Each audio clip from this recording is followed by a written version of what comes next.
Well, Dustin, how you feeling today? Three things in life are inevitable: death, taxes, and not trusting Kentucky or Kansas in the NCAA tournament. I was saying it earlier. I felt like they were gonna get poo-pooed on this year in the first round, but I was like, you know what? I feel like I'm being too disrespectful to John Calipari. That's just a completely immature on my behalf. So I was like, you know what? I'll be a good noodle. Um, and I wish I said something. I really do. I would have looked like a prophet because I don't want to say I saw it coming, but there was like an inkling that like because I've seen a lot of brackets. And Amon, you were saying this earlier before we went on. There was a lot of brackets that had Kentucky in the Final Four, and I was like, okay, what the fuck? Like, and like, there's no way. I was looking at it. I was like, okay, and I noticed something. A lot of people had the Final Four in, like the top two seeds. So I'm like, what are you doing by seeding? Because if that's the case, I guess Gonzaga has a clear. Is that? But whatever. I wish I said something, bro. I wish I said something. But March Madness, we gonna get into that in a little bit. There was a very interesting debate going on in the group chat that I don't know if you gentlemen were aware of it. Is revolving around Randall Gregory. Randall is his government name, right? Yeah, Okay, good. Because I know we know him as Randall. I'm gonna call him Randall. Because he kind of, he was sparking people up, bro. And it's basically like a pick a side situation. So we will get into that. The Packers just continue to just throw mixed signals after mixed signals after mixed signals. So it looks like for some reason they wanted to. Aaron Rodgers approved of the trade. Bless your heart, dumb fuck. Bless it. I guess I don't know. I give it 3 weeks, and he's gonna complain he has no help, and then I think this is the year everyone will finally tell him to shut up. I think this is the year because there's a difference between having no help because the organization won't give it to you, and a difference of having no help because because you you want take to 50 million steal, bucks. rape, and pillage the entire organization for every cent you can possibly get. But before we get into that, there's something else I want to talk about. The best quarterback in the NFL, without a shadow of a doubt. He is perfection personified. He does nothing wrong. I want to talk about some Baker Mayfield. Um, Great segue. Great segue. I But was I was on a whole other wavelength with you, Prod. I was thinking you're like, what happened with I was Tom? ready to put up the fingers. I was like, well, I was ready to do it for you, and then I'm just But taking it. but all jokes aside, so Baker Mayfield is slighted. He feels upset. He's kind of angry. Not kind of. He's very angry. Um, the entire Deshaun Watson sweepstakes, Cleveland basically made it known. Look, bro, we would get rid of you, but at the same time, we love you. Which, okay, cool, whatever. Tell me you love me while you're trying to swallow some other chick's tongue. That's cool, whatever. I'm gonna start with you, Dustin. Baker wanting out of Cleveland. Is he in the right, or should he just shut up and just enjoy the situation he's in? He's 100% in the right, and Amon and I talked about this yesterday in the morning show. Anytime you meet with Deshaun Watson and then you're posting basically a farewell message after that meeting happens, you know something was said to you, whether by your agent, whether by somebody within the organization, or something had to have said something to Mayfield to send that message out.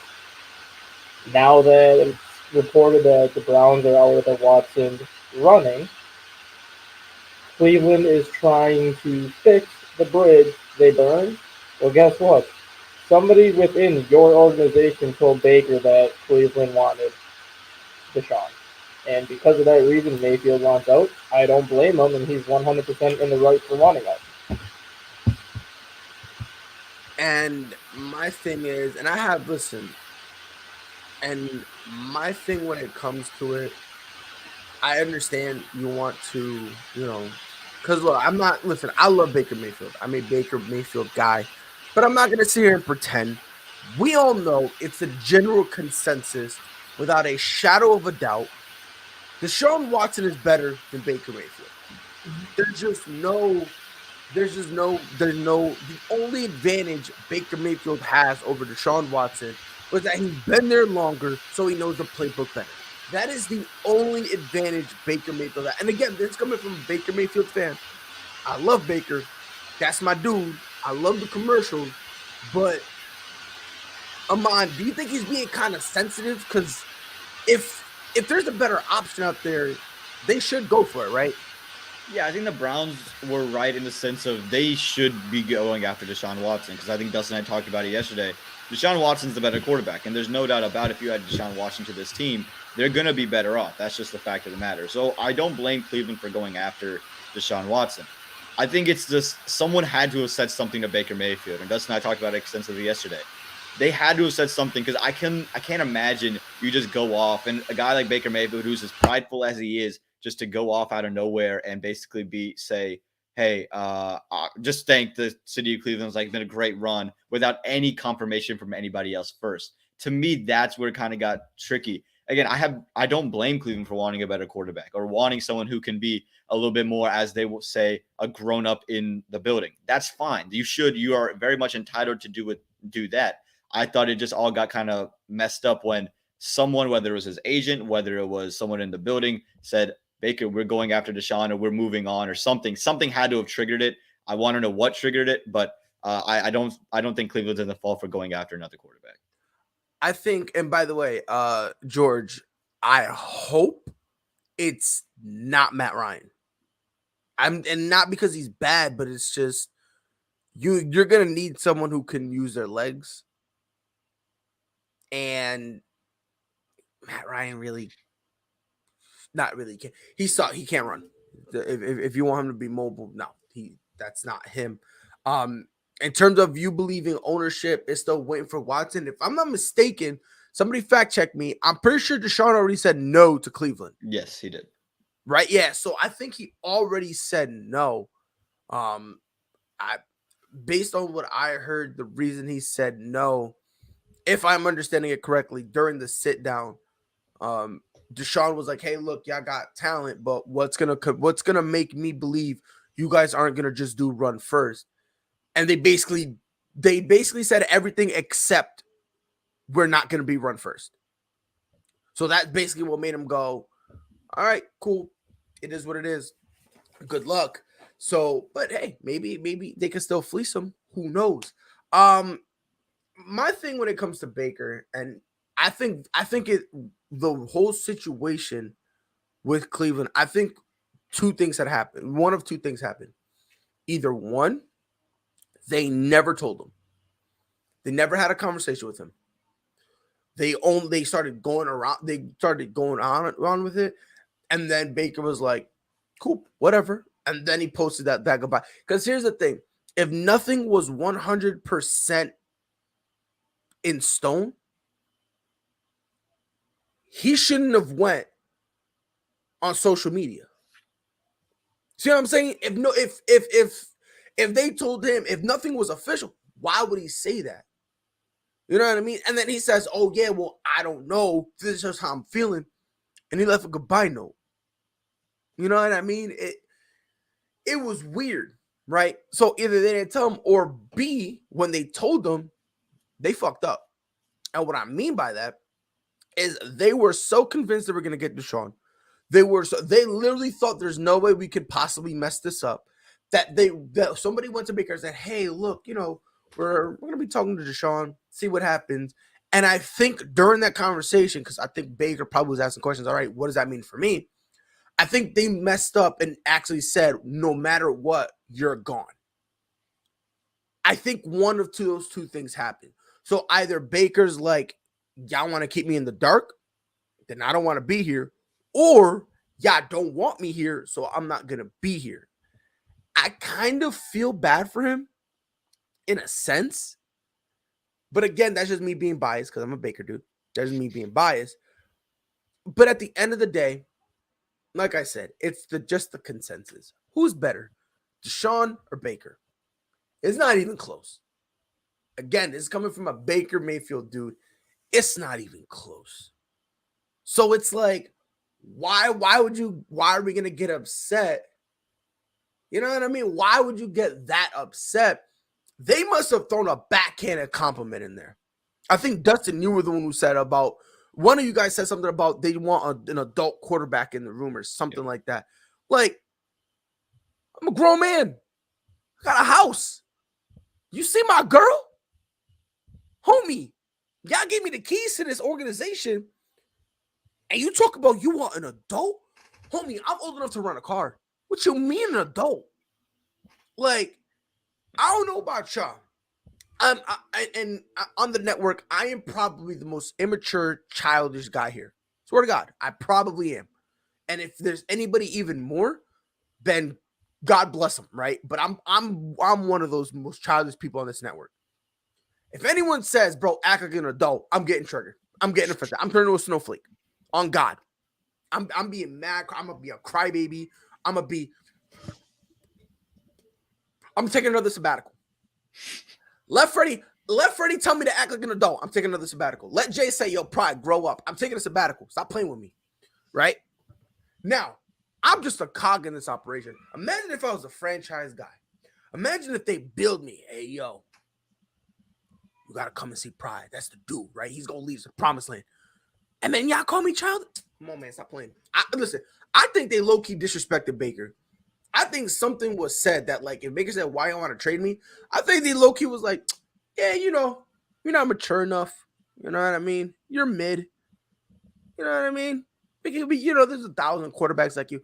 I think that's probably something they said. It's kind of like a 180 because when they first got Baker, you've never seen nothing like him before. Yeah, we have, but whatever. Chris, how you doing today, bro? All right, how you guys doing? I am better now that you're here. Every time I'm able to see your face in the morning, I feel great. I really do. Ladies and gentlemen, this guy Chris here is what I call an absolute unit. He is an absolute unit. I love how in the chat, Dust is like, Pride, quit being a child, act like a grown man. I'm taking a sabbatical, goddammit. but like, I'm convinced something like that had to be said because let's be honest, Cleveland isn't really the Browns organization isn't an organization that, you know, keeps their secrets to their chest, right? Like, there's always something happening. So I wouldn't be surprised. And Chris, maybe I'm crazy, but like, if they're having a conversation about Baker, they got to be throwing on his immaturity or, you know, his immaturity. They got to be throwing that out, right? I don't know. They might be, but I think Baker's overreacted. I think.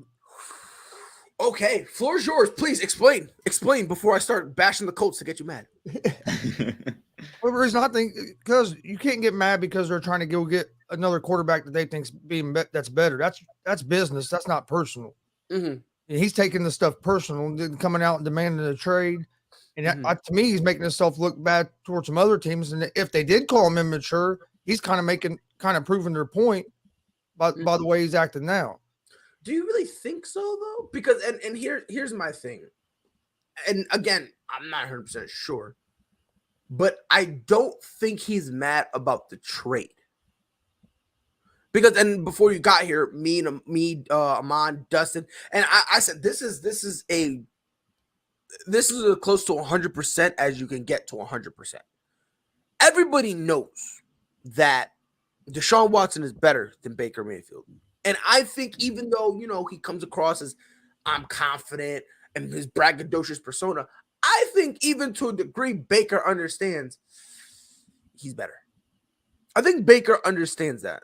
You know, I don't think he's that deluded out of his mind or his confidence is that high where he thinks he's the best quarterback in the league. If he does, one, God bless him. Two, put him in the loony house because ain't no way the dude's really gonna say that. But I think, and let me know if this kind of alleviates a little bit off of Baker for you. I think he's upset because either A, they kept him in the dark and they just never told him until he started hearing rumblings, or B, they came up to him and told him, hey, you know, it's not a 100% thing. We're just putting our feelers out. By the way, no matter what happens, you're not coming back. like, let's say one of those situations happen. In your opinion, Chris, does it make Baker not look over dramatic anymore? If the first situation happened, if they didn't communicate with them and let them know kind of what their plan was, I would take a little bit off of Baker then. But the second one, I don't think that happened just because from what they're saying, the Browns said they're not going to trade him. So if they were planning on him not being the guy anyway, but they could be just saying that trying to get leverage too, because if everybody knows you have to trade him, you're not going to get much for him. That's true. I mean, it could be that. Dustin, you said something in the private chat. You can go ahead and say it if you want.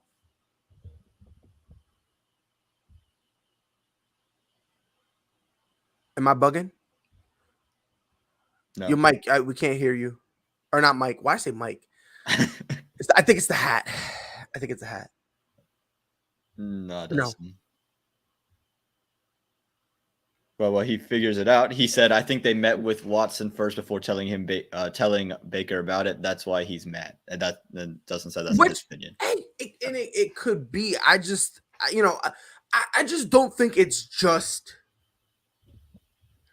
him being put out there as like a trade thing. I don't think it's just that. I hope it's not, because if it's just that, then I think he does look bad. But if it's some of the other stuff, I would take more of it off of him. If it's just the fact that he's potentially being traded, I'm with you, Chris. And again, I'm a Baker dude, but you are gonna come off as dramatic as over the top. What's up, Dustin? Can you hear me now? Yes, go ahead. Yeah. I think it's more so that Cleveland met with Watson first before saying anything. And then after they had their meeting, they felt the meeting went well enough that they were going to get him. And then they told Baker, like, hey, we just met with Watson. He's most likely going to come here, so you're going to be gone. I think that's why Mayfield's more so mad that of anything, because why not tell him up front that, hey, we plan to meet with Watson because we feel he's a better quarterback, just so you're aware of it. But I just think they kind of did him a little dirty by not saying anything up front. Yeah, I mean, again, by the way, free Dustin. Okay. Not for Dustin. Free. I'm gonna say free Watson. I called this from the jump. And they're gonna get good. Oh my god, bro! But it's like 20 something. He's gonna get in trouble. Free Watson. Matter of fact, Bill, trade for him.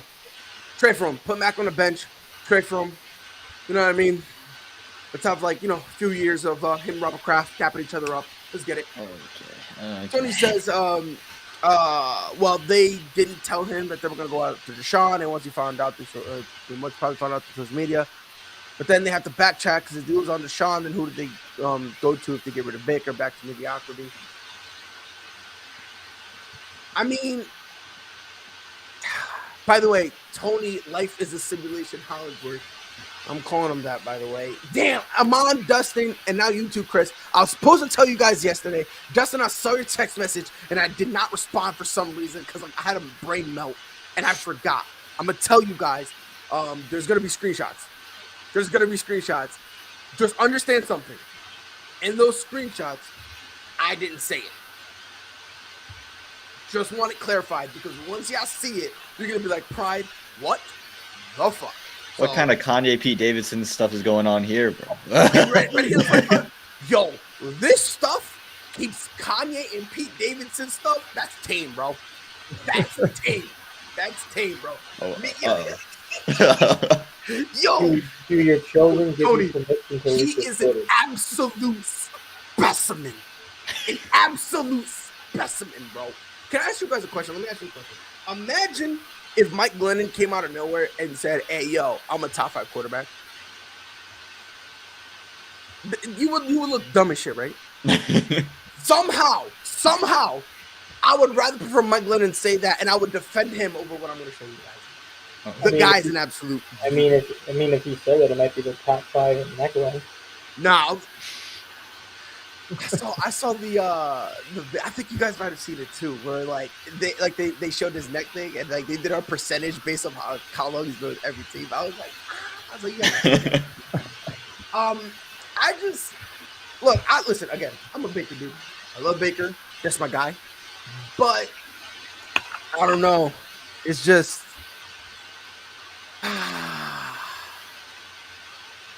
again, if it's just the trade that he's butthurt about, that's one thing. And I'm with you, Chris, if he's butthurt specifically only because of the trade. If it's just for the trade. I don't think it's that. I think it's way deeper. And I'll be honest, I think it stems before this. Because we got to remember, like, not only like his name has been thrown in trades for a while. And on top of that, there's just been this weird vibe from Cleveland regarding Baker Mayfield. It almost seems like they defend him, not because they believe in him, not because they want him, but because he's their quarterback and they have no choice. That's the vibe. So I think it's like it's a whole conglomeration of things where he's like,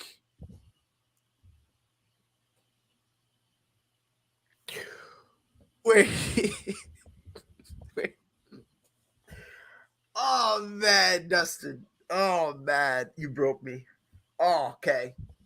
Clap, clap, clap, clap, clap, clap, clap. You got me. But yeah, I just think there's a whole bunch of other things because I don't know, man. It's just for him to be mad over a trade. I don't get it. I don't know. I don't get it. Free Baker Mayfield. That's my dude. You think there's going to be a big market for him if they do try to trade him? Yeah. Listen. You send him to Houston. Who's the best quarterback on that roster? Davis Mills. You're out of your mind. You said that to get me mad, huh?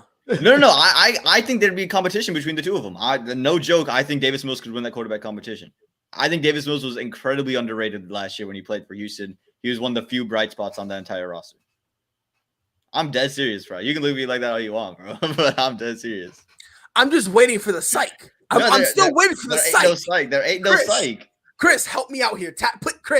Boom. I tagged you and help me. Help me. I would take Baker over Mills. Thank you. I'm saying you can. I'm not saying that it's a clear cut. I'm just saying that I think there's a competition to be had between the two. I've been a Baker Mayfield fan too since he got in the league. Right. And I'll be honest, I do think it's clear cut. I do think it's clear cut Baker. Now, can Davis Mills get better than him? Sure, because Davis Mills, he's like what, 24? Yeah. Oh no, he is who he is. All right, he's screwed. He is who he is. Old head ass. Mike Glennon looking like, get out of here. Get out of here. What Baker look like? A man with a full-grown mustache and beard. What we looking like losing a Mike Glennon 2.0? What we look like? Come on. Yo, Baker. If you get traded to Houston and you lose that quarterback job, bro, I'm shaving. Reports also Baker's showing a lot of interest in the Colts. That's where I guess he's wanting to go to the Colts. On the Colts, he'll 100% he'll start. Yeah. Outside of that, Seattle, because everyone was like, "Oh yeah, stop the Drew Lock slander." I'm like, "What do you mean the Drew Lock reality? What the hell?" DK was like, "Oh, let's chill with the Drew Lock slander." I'm like, "Yeah. Wait till he throws you the ball, and I dare you to talk about slander." So I think let's throw him in New York. Let's put him with the Giants. Yeah, he can compete with Daniel Jones. Yeah, whoa! I think he'll beat out Daniel Jones 100%. They'll start in a competition. He'll beat out Daniel Jones, but not Davis Mills. I think Davis Mills. You think Daniel Jones better than Davis Mills? You said what? You think Daniel Jones is better than Davis Mills? Davis Mills doesn't throw 4 interceptions a game. I'll take Daniel Jones, I'll take Jerry Jones over Davis Mills. Put some respect on Davis's name, man. Come on. I would take Tyrod Taylor over Davis Mills. And I'm with you. I would think Tyrod Taylor. Tyrod Taylor has done. I think he's highly underrated. I'm different because I have a bias for Tyrod Taylor. I believe he's just too disrespected. Like, imagine he took the Bills to the playoffs for the first time in how long? And then they were like, "Oh yeah," they shook hands. It was like, "Thank you." By the way, the Chargers puncture his lung. It's like, what the hell? It made him so dirty. He was like the most successful quarterback they've had in a long time. Yeah. Granted, after him, they did ended up getting Josh Allen. So hey, whatever. It worked And out. then he went to the Chargers and they puncture his lung, get him out and got him out of the lineup. Like, imagine you showed up to your job, you almost die. He's had some of the worst luck. Like you said, Without a take a team to the shadow of a playoff, doubt. they get rid of you. Let this sink in. Cleveland. Chris, let this sink in. You show up to your job, you almost die. You're puncturing your lung. It don't feel right. Motherfuckers hand you a Band-Aid talking about, all right, get out there, Chief. What? What? Hey, yo, Tyrod Taylor's like, hold on, whoa. I don't feel good. This, you know what I mean? This don't feel right. And they were like, oh my God, you're a little bitch, man. All right, get him to the hospital. Herbert, get in. Yeah, they're like, oh my God. They're just like, the front office is like, oh my God, this guy's such a coward. I can't wait to cut him. Oh, the reports are in. All right, come on, give me the test. Watch, nothing's wrong. Punctured lung. What do we do? They went to like DEFCON 5 all of a sudden, and they started panicking. And they're like, what? Like, oh my God, bro. I don't know. Well, Tyrod Taylor, free him. That's my boy right there. Better than Davis Mims, Dims. He's a dunce. Get him out of here. Hold on. Somebody said this. Tony Hollandsworth. I mean, Mills probably have one of their better rookie stuff. You better separate him from Mac Jones. That's first and foremost. You better separate him from Mac Jones. All right. That's number one. Number two. I know why. He's hyping up Davis Mills, because Davis Mills is better than your quarterback. Don't get mad at me, because my quarterback, fantastic, phenomenal. Oh, Michael McCorkle Joe. Middle name McCorkle. He's the GOAT to me already. Dude could be a bust. Dude could be a white Jamarcus Russell. He's still my GOAT. I don't care. Best quarterback in Patriots history, period. You know, what about Tom Brady? I go, who? Stop playing with me.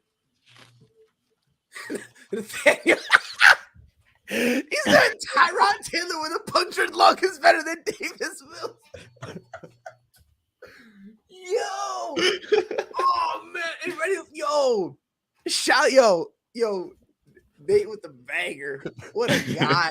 But I do think there is a market for Baker. Problem is, though, they won't be competing teams, which I think is now going to kind of, and I obviously I'm going to let you guys have an opportunity to answer this, because if he goes to a losing team and they're still losing, that's basically going to kill his reputation, right? Because, okay, hold on. So I got Amon nodding yes. I got Dustin nodding no. Chris nodding yes. All right. So I want to start with you, Dustin, because I'm on your side. Amon and Chris don't know what they're talking about. Go ahead, Dustin. I mean, let's just say Mayfield goes to Jacksonville. We'll take Trevor Lawrence out of the equation for a second in case Trevor Lawrence is picked. We can even say Detroit for that matter, because Detroit's still a rebuilding dumpster fire. If he goes there and puts up great numbers, but the team is not winning, it's not going to kill his reputation, because he's still performing at a great level. He just doesn't have the surrounding cast around him that he had in Cleveland. Now, let's just say you send him to the Packers. Packers decide to trade Aaron Rodgers to Cleveland for whatever reason. You send Baker Mayfield to Green Bay, and he struggles and does not win games there. Then that hurts his reputation. You have to look at the supporting cast around him and the numbers that he's putting up with the supporting cast. You kind of can't look at the wins and losses. Because look at Kirk Cousins in Minnesota. The wins and losses aren't in his favor, but look at the numbers that he puts up in Minnesota. You put those up on any other team, you're getting top 5, top 10 recognition every single year. It's just the wins don't always translate, and that's why Mayfield, if he goes somewhere and puts up good numbers, he's going to have a shot to get a long-term deal somewhere else, just because the numbers are there. It's just that he needs to go into the perfect situation with this. So, man, here's your opportunity. Explain to me the hatred, the genesis of the anti-Baker Mayfield slander. Look, I actually was a defender of defender. I'd say defender of Baker Mayfield this past season. I said he was hurt and blah, blah, blah. But here's my thing. If he goes to a bad franchise, I don't see him putting up good numbers at all. That's the thing. I think he needs the supporting cast around him to be productive. So to me, if he goes to Jacksonville or he goes to Houston without the immense amount of talent or the great offensive line, he is going to struggle. I just don't see him putting up. I don't see him as a Matthew Stafford in a way in Detroit, where Matthew Stafford consistently put up numbers in Detroit. Detroit just sucked. And once he got to LA, he was able to win a Super Bowl. I don't see that kind of revitalization in Baker Mayfield's future. I don't think he has a talent for it. And I haven't seen it in his years in Cleveland. When they win in Cleveland, it's because they take the ball out of his hands. When it's in his hands, I don't see them really winning games. So to me, if he goes somewhere with a lack of talent, I don't see him having any production and him just putting up bad numbers. I don't see the whole big number thing and he's like Kirk Cousins. I don't see him like that.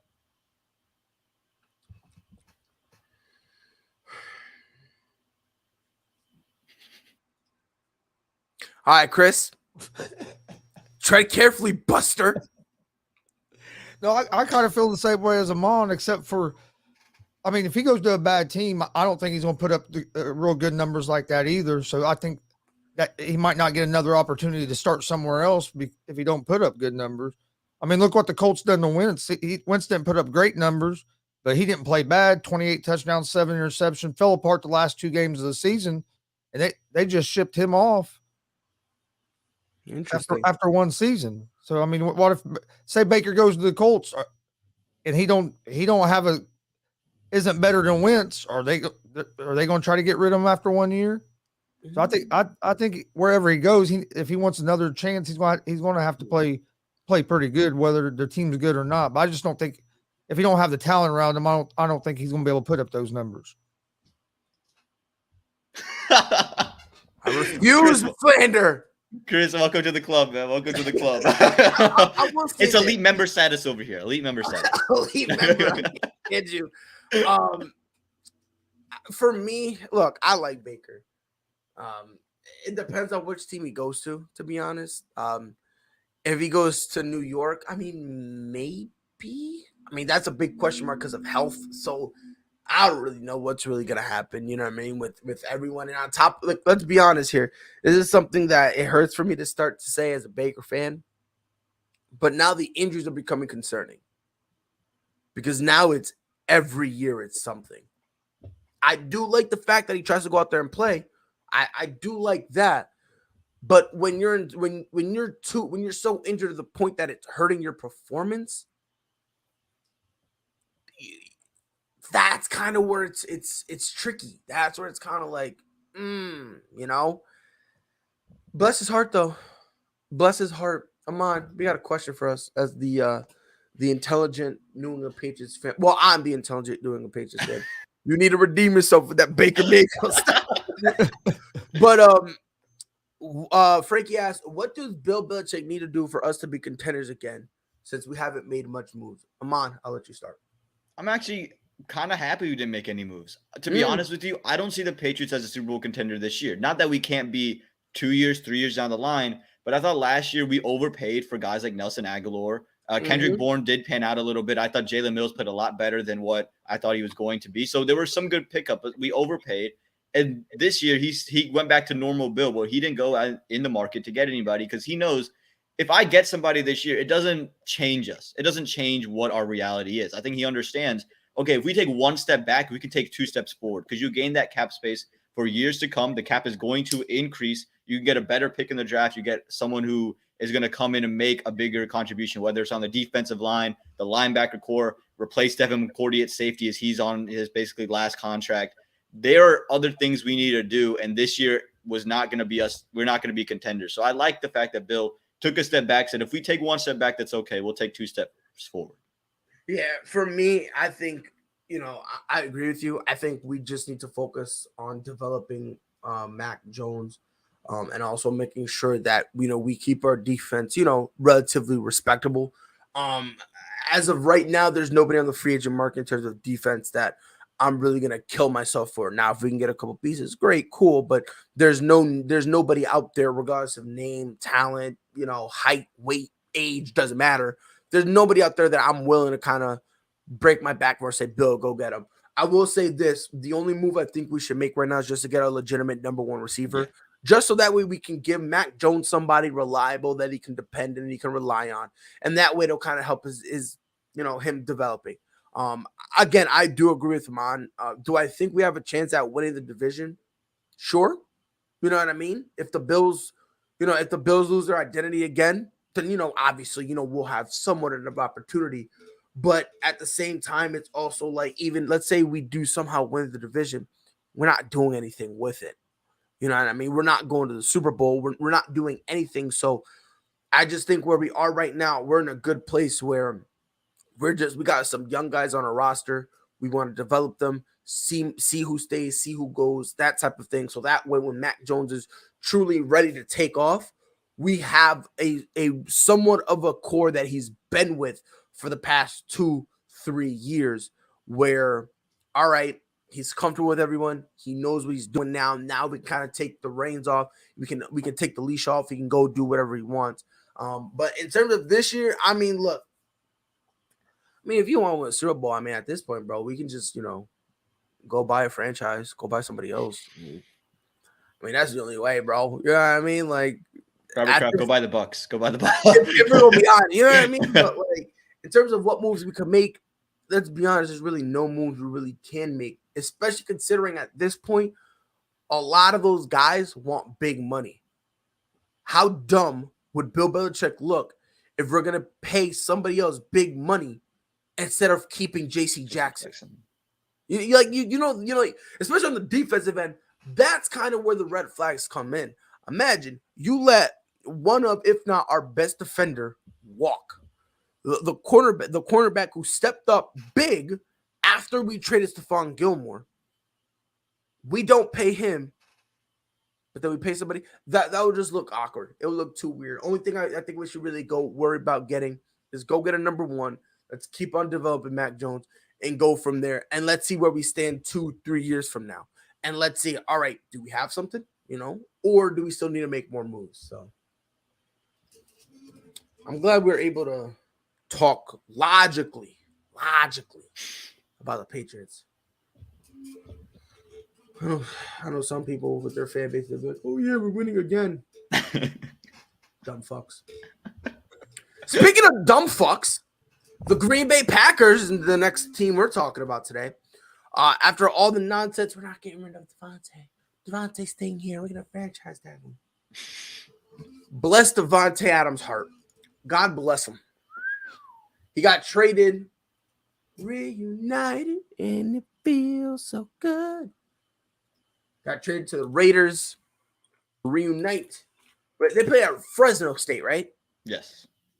So gets to play once again with Derek Carr. They ended up getting 2 first-round picks. If I'm mistaken, was it 2 first-round picks or was it a first and a second? I thought it was a first and a second. So the first and second. Oh, hold on. Yes. So it's this year's. Yes. So it's a this year's first, this year's second, which, hats off to you. And then obviously the Raiders get Devonte Adams.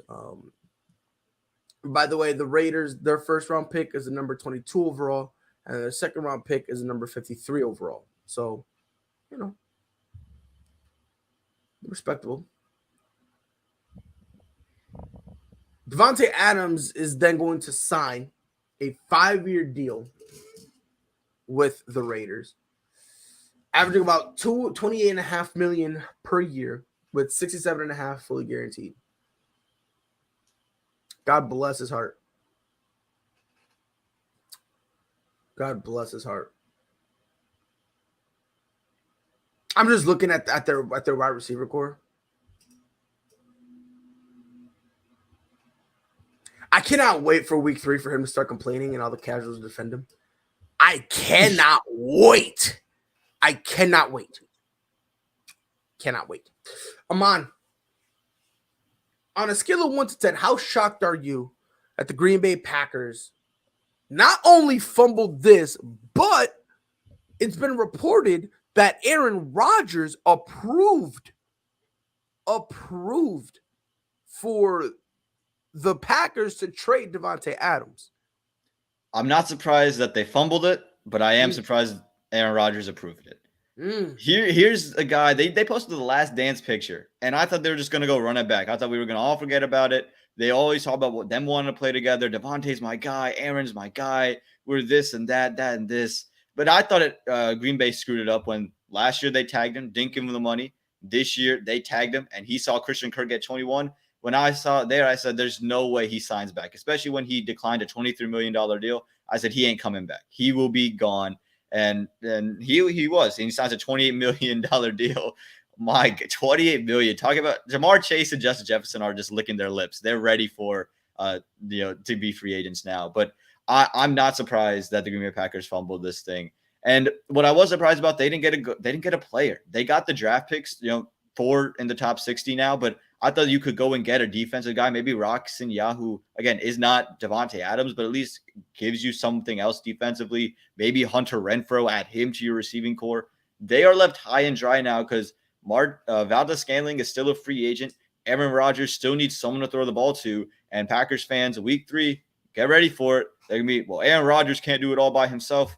Well, with $50 million, he's going to have to do it all by himself. I'm not surprised that the Packers messed this thing up.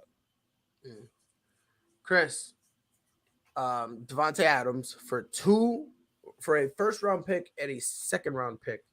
The Green Bay Packers now, I believe they have 4 picks in the top 60. Are you shocked? In terms of what the Packers got in, do you think those 2 draft picks were like too low? Like, did they get fleeced, or did the Green Bay really have no choice? I thought Green Bay would get more for him than what they got.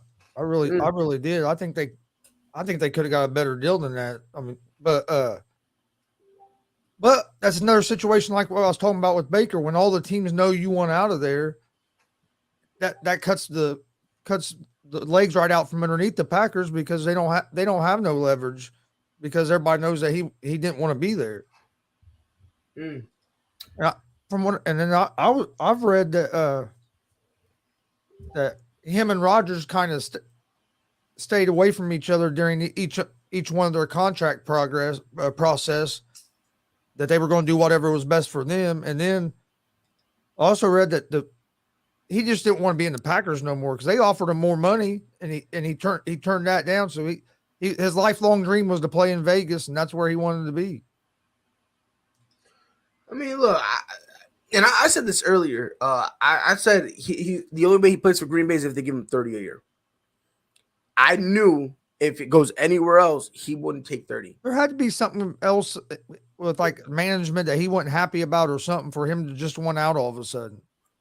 Because I mean, look, man, I don't listen, man. It's just I don't know who's dumber today. The Green Bay Packers or the Chicago Bulls. I don't know who's dumber, bro. It's ridiculous, man. Hey, it's good to see you too, Brian. And here's my thing, and I'll be man, by the way, Nate, I hate you. You stole my joke. I was gonna say basically the cherry on top would have been if they just used the first round pick to get another quarterback. I was gonna say that, Nate. I hate you. Boo, boo. But I mean, like, here's the thing. And Rob, you let me know if I'm out of pocket. You let me know, right? All right. You out of pocket. So I'm glad you're here, Rob. I'm so glad you're here. Like, think about it, bro. Aaron Rodgers was saying, I refuse to sign unless you take care of Devonte first. We want Devonte, all this stuff. How dumb does Aaron Rodgers look to sign it, and then after you sign it, say, hey, by the way, get rid of Devonte? Like, how dumb is that? You know what? I'm gonna tell you something. Aaron Rodgers still holding on to that Jordan Love thing. I think he is secretly trying to sabotage the Packers. He got his money. He made sure it wasn't enough money for everybody else. He went on and on and on about Devonte Adams, and he knows losing Devonte, he's not winning anything. No. I don't think he cares about the Packers. He has the Super Bowl ring. Aaron Rodgers is like, I'm going to make sure that the Packers' lives are a living hell. You have to deal with me for the next couple of years, and we're not going to win anything. I think Aaron Rodgers might be one of the smartest dudes in the NFL. I'm going to let you know now, man. It just looks like a sabotage job to me. He doesn't care. He doesn't give 2 craps about the Green Bay Packers. I will look, for me, I just think, and I mean this, by the way, like, with the utmost, amount of disrespect. Aaron Rodgers, you're a fucking dumb fuck. Like, nah, bro, because like, let's be honest, we're looking at a guy who complains every single year. Like, think about this. Think about this. Just hear me out. Hear me out for 1 second, right? This dude was complaining. We need to focus on the offensive side of the ball. I don't want no top 3 defense anymore. Nope. I want nothing but offense. Now, all of a sudden, he's telling the Packers to re-sign defensive players and trade your best offensive weapon. The next man up, who's going to be his new number 1, is either an old Randall Cobb or Alan Lazard, who on decent teams would be number 3 options. Get to 3 options. Hey, Lazard had his chance to prove it without Devonte, and he didn't prove anything. No, he did prove something. He proved something. He proved he can't do it. He proved he can't do it. That's what he done proved. Like, come on, bro. Like, think about it, man. Like, I got so mad. I'm out here dropping stuff. I'm throwing stuff. I'm getting tight, bro. I understand your frustration, but it's hard for me to be frustrated as a Chicago Bears fan. I am loving every minute of this. No. I'm not frustrated for the Packers because first and foremost, fuck Green Bay. Okay, I'm glad. Let's get out the way. But I'm gonna tell you why I'm getting frustrated. I'm getting frustrated because I know what's going to happen. I told the mom this. Week 3, these casual fans who don't watch football, who can't they think when we're talking about football, they think we're talking about FUTBOL, and they're waiting for Cristiano Ronaldo and Lionel Messi to come up. They're waiting for us to mention Neymar. That these are the type of people I don't want to mess with, because I'm telling you, week 3, these casuals are gonna flock, run, leap, vault, catapult, whatever you want to say, to the defense of Aaron Rodgers, who is single-handedly, and Rob, I've been saying this for years. 4 years. I've had people disrespect me and call me on my name, and I told all these casuals, you give it a few more years, and everybody in the world will see what I am the minority, because we were a minority. Listen, I'm a minority 2 times over. Let that sink in, bro. I was a minority times 2, bro. I was a minority to the second power. Let that sink in, bro. Let that sink in. And look at it. All of a sudden, I was right. I told people, give it a few years. Everyone will see what I see about Aaron Rodgers. And you ready to hear the funny part? I promise you, there's going to be these people who say, I know sports, and because I talk about it on TikTok once a week. There's going to be those people who are going to come to the defense of Aaron Rodgers. And they're going to be saying, oh, but what is Aaron Rodgers supposed to do? And you know what I'm going to say? You know what he should have done? Not taking all that money. You know what he should have done? He's been doing for years.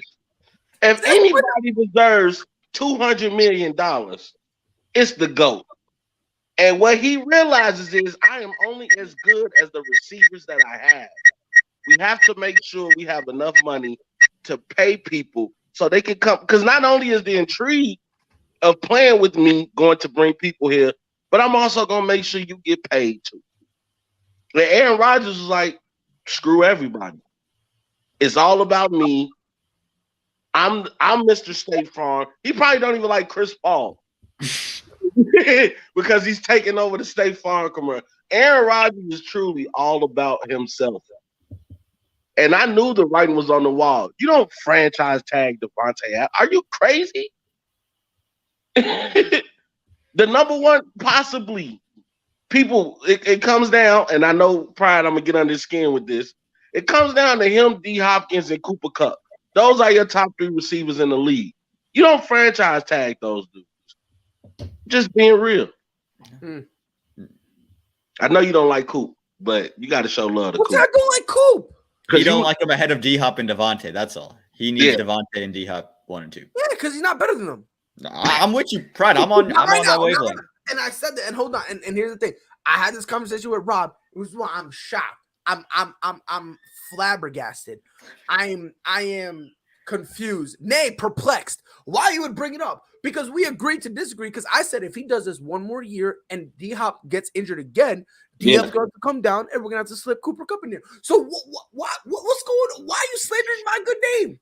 Because as soon as I walked in, you slandered mine. I didn't slander your name. I slandered your poverty of a franchise. Every time I say that, I feel like Freddie. Because I never said poverty of a franchise until I met Freddie. And he said it so much, it's how drilled into my head. Swear to God. It's Poverty. like drilled. Yes, it's like drilled. But like, look, and honestly, like I said, I'm not mad about these dudes. I'm really not about, about what I don't care. My problem is I know 1,000% there's going to be casuals who are going to defend him. And they're gonna literally try to wipe away what happened. And I'm gonna say, no, you can't do that. You can't ignore the fact that this man, that your quarterback, said, get rid of my number one option. If he told him to get rid of him and he had other options, fine. Who's their new number one?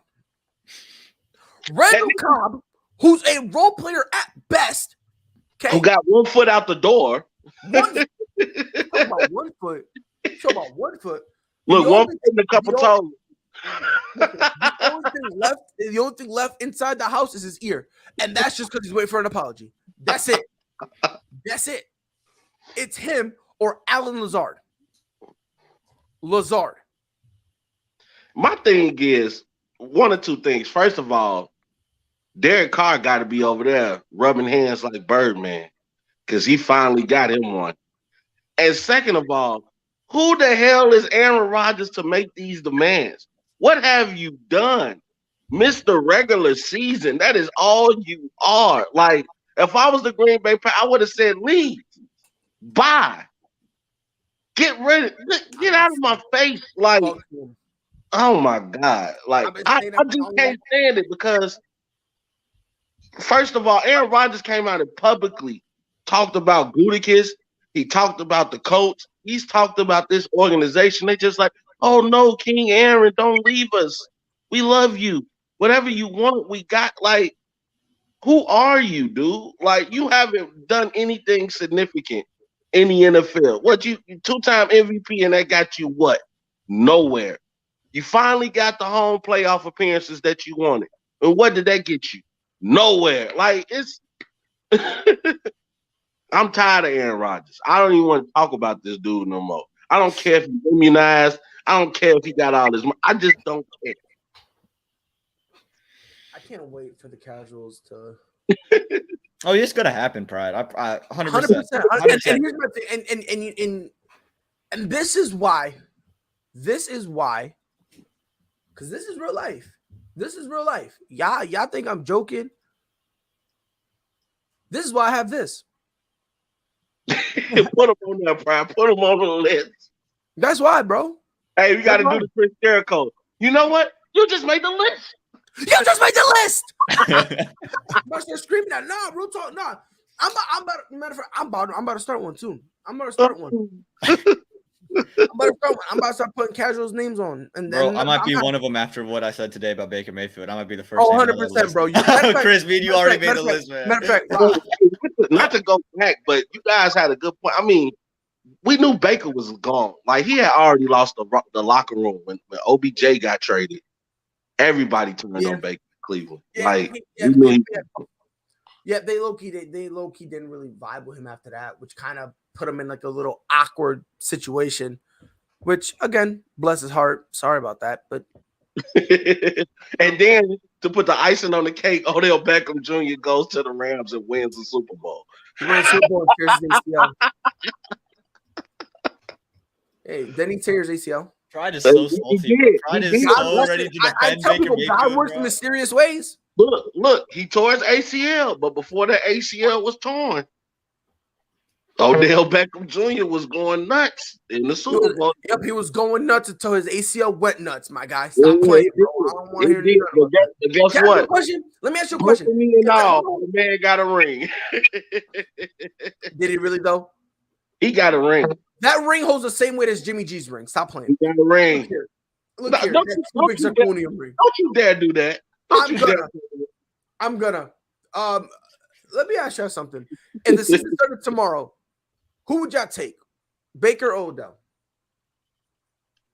Well, you only have one option, Pride. And why is that? Right. You're why so is petty, that? bro. Hold on. Yeah, I don't want no explanation. I just want you to tell me. If the season started tomorrow, Amon, I'm gonna start with you. Who would you take, Baker or Odell? They both hurt. No, they're not. Who you? They all both hurt. Didn't Baker just come out of surgery? No, that was a while ago. Knock it off. Knock it off. Baker will be healthy for week 1. Odell won't be. Yeah. So if the season will start, Amon, who you taking, Baker or Odell? Neither, because Baker don't even have a team to go to right now. I promise you he starts week 1. I promise you he starts week 1. I promise you. But Amon, who would you take? Come on. You only have one option. So No. Yeah, Baker I can't play Odell, so at least I get Baker. He'll hold the clipboard. Okay, so you got Baker. Thank you, Chris. You can hold my Baker or clipboard. Odell? I'm taking Odell. Nah. I'll wait until he gets healthy. Right. Shit, if I'm the I'll Rams, wait until he gets healthy. I would take Baker. I would take Baker because you got to take the quarterback. But thank you. I have to say Odell. Rob, we don't care about Rob. We don't care about Rob. So Rob No, everybody cares about Rob. I just think it's a clean sweep. Supposedly Odell's so great, yet it's a clean sweep that everybody would take Baker over. It's just ironic you actually. Pride, you twisted it. Pride, you twisted it. This is a casual take, my guy. This is you on the list, bro. You're on the list after this one. You know what I'm doing? Listen, I'm gonna tell you straight up what I'm doing.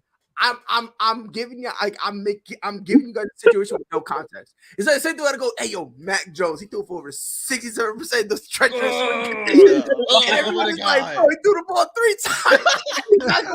I'm doing the same exact thing. I'm giving you no context, bro. Yo, I wish there was a day of the week I started with C because I would call it like no context. I need to find a synonym for context. I'm gonna have a day where like all my takes have 0 context. Like zero context. Like right now, bro, without a shadow of a doubt, Baker is just way better than Odell right now. On a technicality, I'm kind of right. On a technicality, right? Because Baker can play and Odell can't, right? That's what I say. No context, bro. I miss y'all guys. Stop taking sabbaticals, Kyrie. Hey, sometimes you gotta go to the job that pays, Bills got to get paid, my boy. I mean, you don't gotta pay them. No, just quit. Yeah, all right. Hey, look, if I quit, can me and my wife come live with you? So there was a debate yesterday in the group right. that was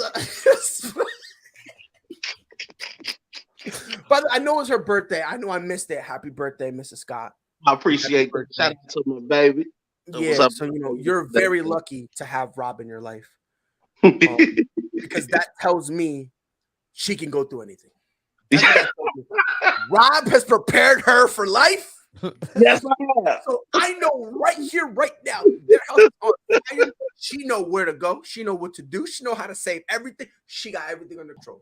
So Rob, we also got to thank you because I love that was a good one, Pride. I thank you.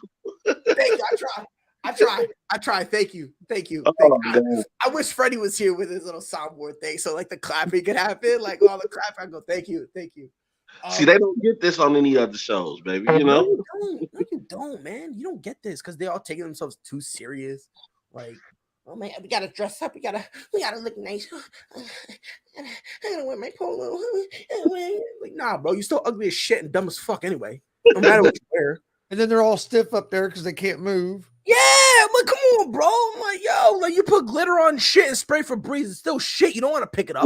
Yeah, it's shiny. It smells a little bit better. Still and by the way, this is sober pride, by the way. So they about to start telling me, hey, yo, start drinking again. Start drinking. So, but there was one argument in the group chat that had me want to drink. They were talking about Randy Gregory. I don't know if you guys had read in the group chat. Dudes was mad, and then somehow it turned to Kyrie Irving. I saw that last time. Yeah, it's like I'm trying to keep talking about Gregory because I'm trying to understand where it was coming from, but nobody knew what the hell they were talking about. So then they brought up Kyrie, and then it was just weird. Kyrie, Bro, they support Kyrie and say Ben Simmons is mentally weak. What the hell? Hell. I'm about to tell Freddie, bro. We got to get the petition going, bro. So, Aman, let me start with you. Obviously, I don't know if just in case for those people who need a reminder or anything like that. So, Randy Gregory almost signed a deal with the Dallas Cowboys. Real close. He did not like the language of it, and he asked, "Hold on, what the hell is this?" And then they basically said, "This is in everybody's contract except for Dak Prescott's." And he was like, "All right, cool. You got some bitches," and he left. There was a lot of confusion. I hit up my boy, who just so happened to also be curious, and he did some snooping. So the reason Randy Gregory was butthurt, Randall Gregory, I apologize, because that's a grown man. Randall. After what he did with Dallas, after everything Jerry Jones did for him, that man will beat the shit out of me for no reason whatsoever. So Randall Gregory. What happened was they had basically, if he would get injured or suspended, his entire contract would be voided. However, the reason that he kind of got upset was because there was language in the contract that meant he would have to pay back some of the money that was already given to him. Oh, yeah.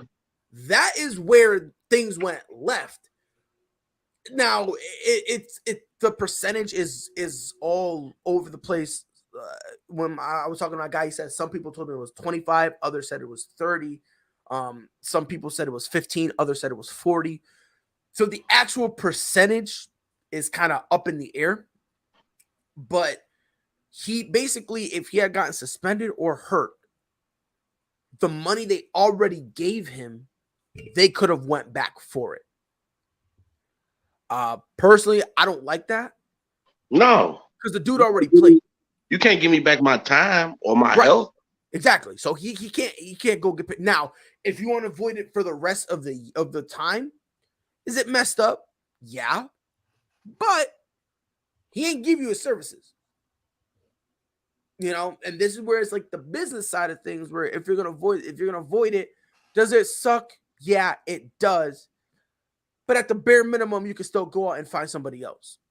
By the way, there's another rumor that my guy's still trying to figure out. There's a rumor that if they voided his contract for the rest of the year, he was unable to go to another team. Whether or not that's true, I don't know. My guy's still trying to figure that out, because if it is, that's another slap in the face, which I can't. Sound like Jerry Jones been talking to Vince McMahon. That's what it sounds like. You slap him with that 30-day no compete clause. You slap him with him hard. So Aman, Randy, are you on Randy Gregory's side, or are you on the Dallas Cowboys side? I'm on Randy Gregory's side for this reason here. To my understanding, this verbiage was put into the contract after they basically agreed to the deal. They basically gave him the number. Here it is. They looked at it, and then they tried to sneak it in later. That's messed up. Now, if this was given prior, if they said, look, before they had come to agreement, they said, if you get fined, suspended, we're going to void, and then they had agreed, and then he backed out, then I could be on the Dallas Cowboys side of, okay, that's messed up. But you try to sneak it in there after. So this means this is probably something he doesn't like, and you don't want him to figure out. You try to pull a fast one on him, and that's messed up. So all hats off to Randy Gregory for saying, I had the same contract elsewhere without the voiding. I'm going to go there because you guys lied to me. You don't lie to an NFL player. You don't lie to anybody when you're making a deal. And since the Dallas Cowboys did that, I can't be on their side. Randy Gregory, hats off to you. Preach on, Aman. Preach on. Yeah, and to your point, Aman, I think if they told him from the jump, hey, this is what we're doing, I don't think the Dallas Cowboys has this negative light on them. Does Randy Gregory still leave? Probably. But at least there's transparency there. Honesty in the deal. Yeah, that's really all you can ask. Again, I get it's a business, but Chris, do you agree with Aman, or are you going to take the Dallas Cowboys side?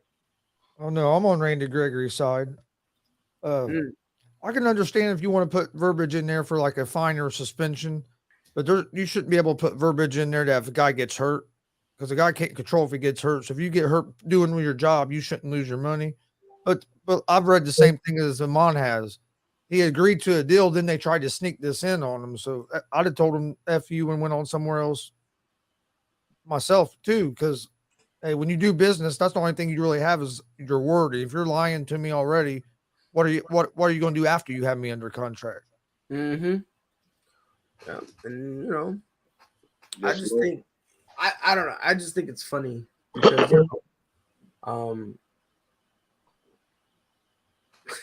But of course you have all the Cowboys fans are blaming it all on Gregory. He well, screwed yeah, them but I mean, let's be honest, have you ever met a smart Dallas Cowboys fan? Of course. Like, ever come to my TED talk? Like, fuck, like, you know what I mean? Like, I've only met two smart Dallas Cowboys fans. That's Jay McLovin, and I just think the depression finally took over, so he can't. I don't even think he wants to defend them anymore. And then LDZ, and that was just because she loves to yell at anybody. So like, if Dallas messes up, she'll yell at them too, right? So it's like, one just loves to scream at things, so she obviously is gonna yell at her own team. She's cool, and the other one, the depression finally took over, so she's just like, "Fuck it, I don't care anymore.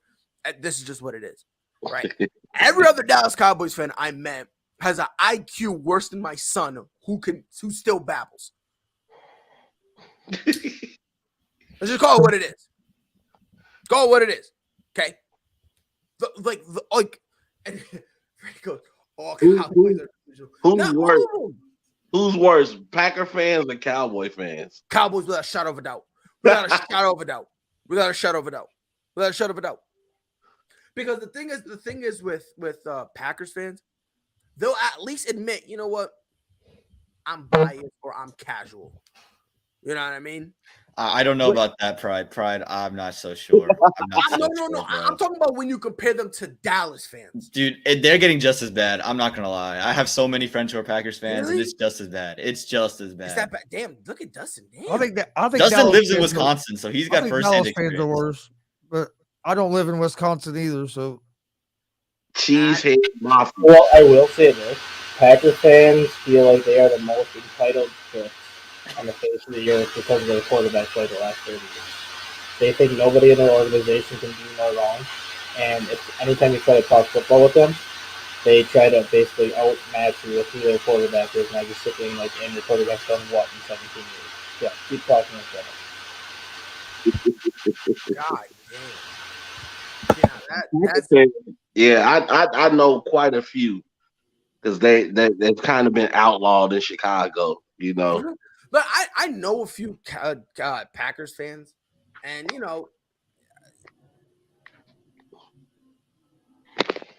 But I get you though, Cowboy fans. No, because I can handle a conversation with a Packers fan. I can handle it.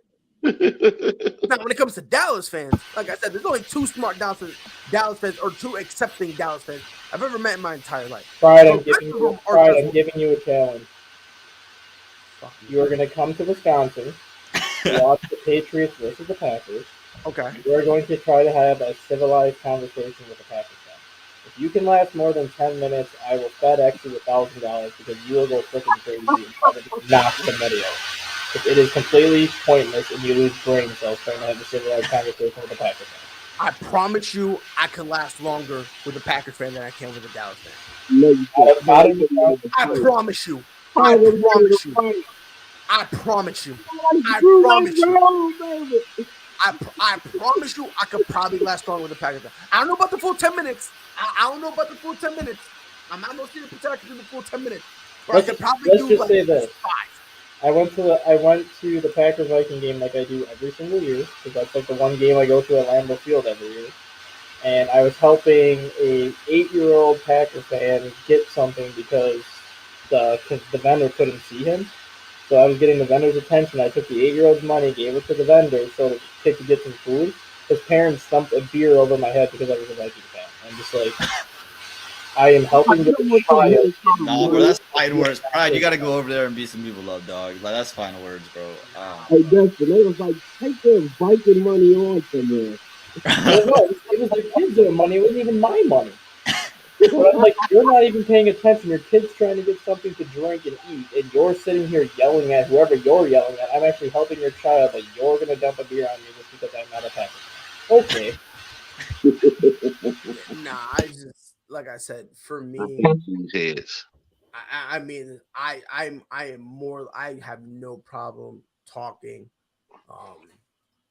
to Packers fans over Dallas fans. I just think, and I think the main difference is sure, like Packers fans, they're biased, they're all that stuff. I get it.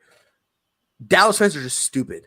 That's just really what it comes down to. They're just uneducated. They're dumb, and it's not because they don't have the information. They just can't learn. They just can't learn. It's like I'm gonna get canceled. It's like a mental disability. I swear to God. Well, it's kind of like I compare Cowboys fans to Cubs fans because every year up until the Cubs won the World Series, they would go into the year thinking it's their year that they're going to win. That's how Dallas fans are. Every single year, they go into the season. Oh, it's our year. It's our year. We're going to win the Super Bowl.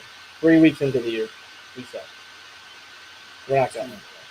It's wild, bro. All I know. We have all this talent. I don't know how we can't win.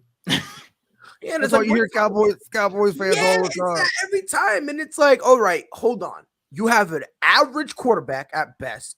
That you overpaid. Extremely overpaid. Not worthy of a single penny of that contract. Completely overrated. Okay. You have a running back who I don't even know if he's washed or inconsistent. I don't know. He got paid and checked out. Right. Do we still consider him a running back? I mean, he came back and he's running, so I guess sure. He just the back. Just I don't see the run part. To be honest, bro. To be honest. Well, we are talking about the same organization that said that this jargon is in everyone's contract except for Dak. Like, I can't be honest. I don't even think that's even true. But I don't even think that's even true. I don't even think it's even true. Because when Zeke got suspended, he didn't get voided. I think DeMarcus Lawrence was injured for the first few games of his contract. He ain't get suspended. Amari been hurt. His thing ain't get suspended. So it's like, I don't know. Is that really true? Is that really true? Or do they just do it for Randy Gregory because, the last few years, Randy Gregory has either been injured or suspended. Yeah. So,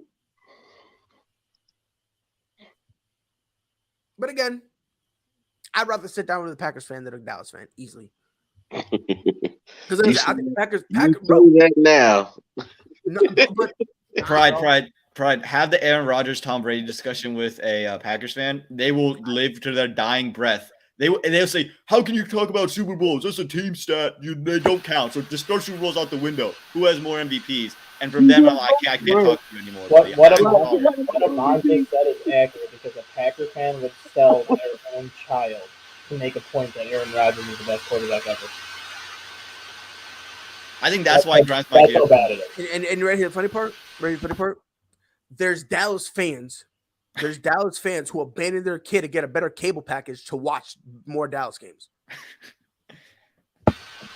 So again, which is worse? I mean, that's why my wife took away my credit card because I spent $1,400 on packages last year and forgot they were on auto pay. I don't know, man. Look, I said it once. I'll say it to my dying breath.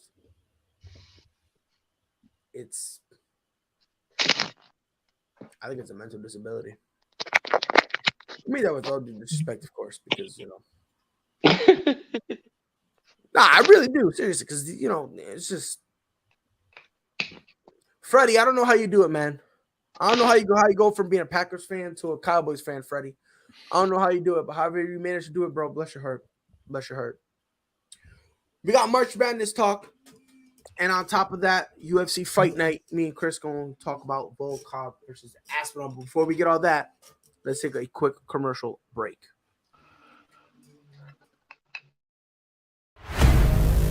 Get ready.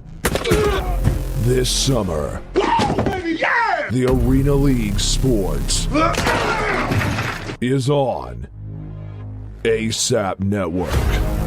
Tune in live on either the TIKILIVE or Roku app, as well as your smart home TV.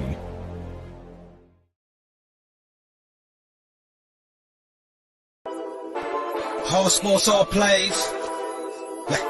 Hard sports all plays. Hard sports all plays. 365, we making a plays. You talking the game, get you through the days. We're high in the court, the dime in the lane. Variety, topics, living the same. All presentation, sports information. Hitting the airways, taking the nation. All sport, all plays, like working your faces. Grace at the field, so tie the laces. Hard sports all plays. Network. Hard sports all plays. Network. We on top of our game. Hard sports all plays. Hard sports all plays. Ladies and gentlemen, we are back.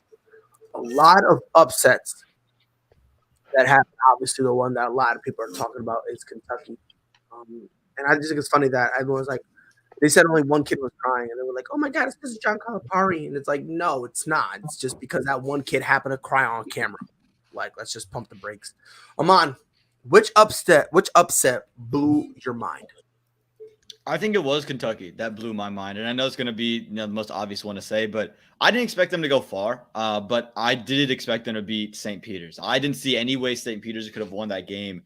And not only did they win the game, they pushed them to overtime, and in overtime, it just felt like they wanted it more. And I've never seen really a Kentucky team that just never wanted it. You think when you're playing for a legendary head coach, you're going to want it, and you just lose because something crazy happens or you're just not able to convert.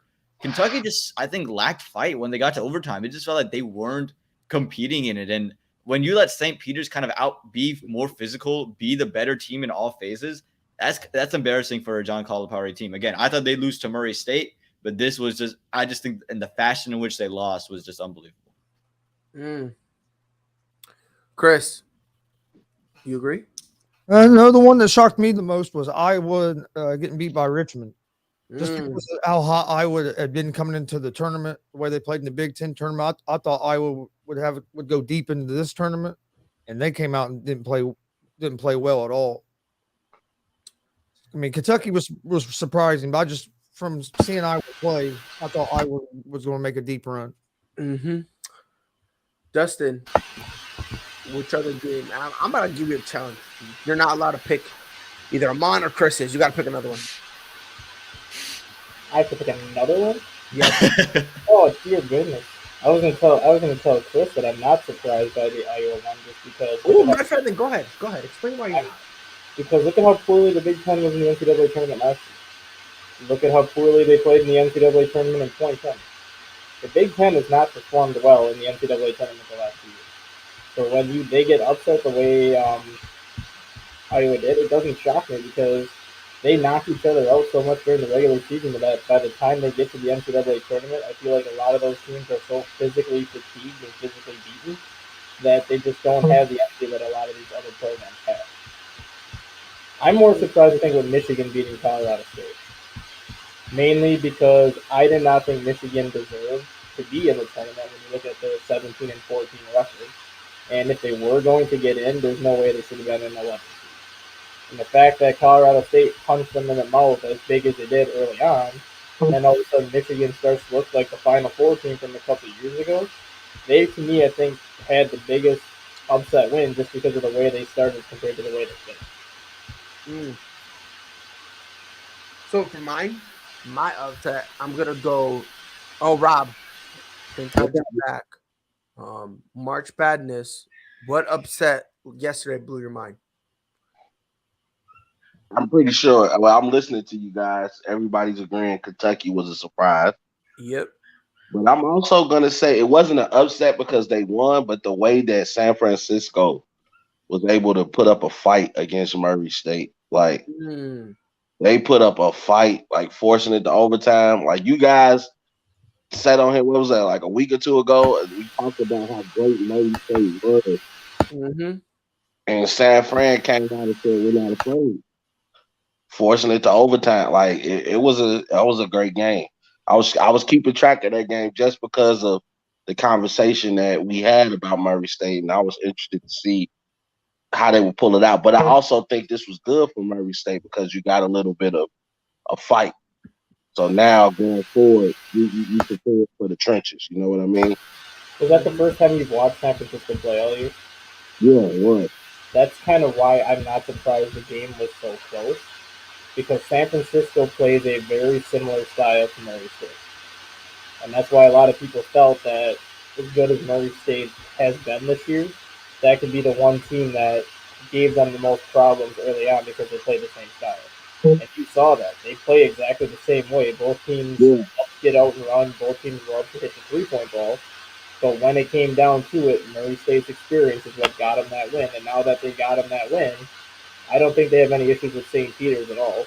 That guard for San Francisco is a dog. I can't think Yeah, of I his don't. name. Though. The fact that San Francisco got a 10 seed coming from a very weak conference shows you the kind of respect San Francisco got. Same thing with Murray State; they were 30-2 coming from a very weak conference. So both those teams got national respect because of how good of a program they are. And now that Murray State got that game out of their way, I don't think they have any problem with St. Peter tomorrow, and I think they go and put in a very deep tournament run because of it. I know at this point I'm tired of creating brackets because every year, Lord Jesus, you look at your bracket that one last time, you like, I got it. And then No, the you don't. first round, wait, it's the first It says raps. It's rap. I will say this. For me, the one that kind of made me look at things a little differently. Even though they won, this is a huge cause for concern. UCLA. They beat Akron. 57. Kind of got lucky to beat Akron. If we're gonna be honest, you see, this is something that the UCLA this year has had a problem with. You play physical, they get scared. They don't understand physicality, right? Like, because they go, oh, the more physical you get, we'll just finesse you. And it's like, well, that doesn't always work. Like, you know what I mean? Like, you can beat up people out of that finesse. You can. 110%, you can. Like, things were, and there were a couple calls that UCLA got that I was just like, all right, hold on now, Skip. Hold on. Relax. You know what I mean? There were a couple plays that was just blew my mind. But for me, if I'm UCLA, they'll probably go, oh, yeah, we won, whatever. But my thing is, nah, bro, you should not be happy with that. You should not. Because now there's a blueprint. If teams get physical with you, you're in trouble. You're in 100% trouble. Not in a good way. Akron got physical with them.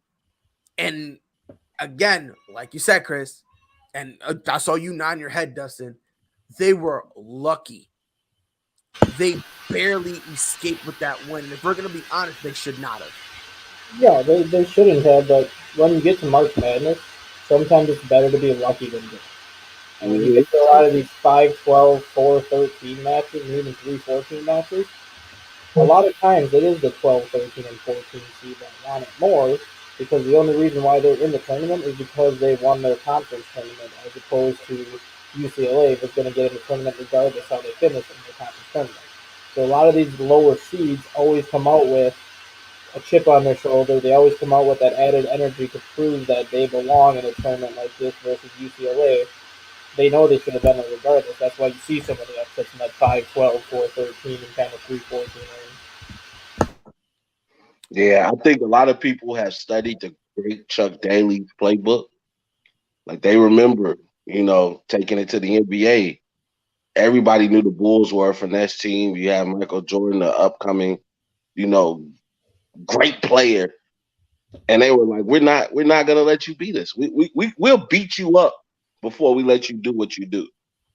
And we see a lot of people do that with Steph Curry. We see a lot of, some of the greats, they know if I can get a little physical with you, we can knock you out your game. And that's what Akron was doing to UCLA. They were like, hey, we understand what you guys can do. We understand your genetic makeup. But everybody has a good plan until you get punched in the mouth. Mike Tyson said it best. Yep. So I'm gonna name a couple games. I want you guys to let me know whether or not you believe these were quote upsets. So first one, Michigan beat Colorado State 75-63. Dustin, you consider that upset, right? Yes, because I don't think Michigan should have been in the tournament. I think Texas should have got in over Michigan. I think Oklahoma should have got in over Michigan, so Michigan should be fortunate they're even here. Okay. Come on, you consider that upset? No, I didn't consider it an upset. I just didn't think Colorado State could just handle the raw athleticism, the physicality Michigan brought. Okay. So you don't think it was upset? It was just like it was basically a mismatch. Yeah, I just think it was a mismatch from all ends. I thought Colorado State deserved a 6 seed. Maybe you could have pushed them either way, but I thought Michigan was just too much for them. Okay. Chris, another game I want to give you. New Mexico State outlasted UConn 70-63. You consider that an upset at all? No, I actually picked New Mexico State to win that game. Mm. I didn't have that as an upset. Good job, Rob. You agree with Chris?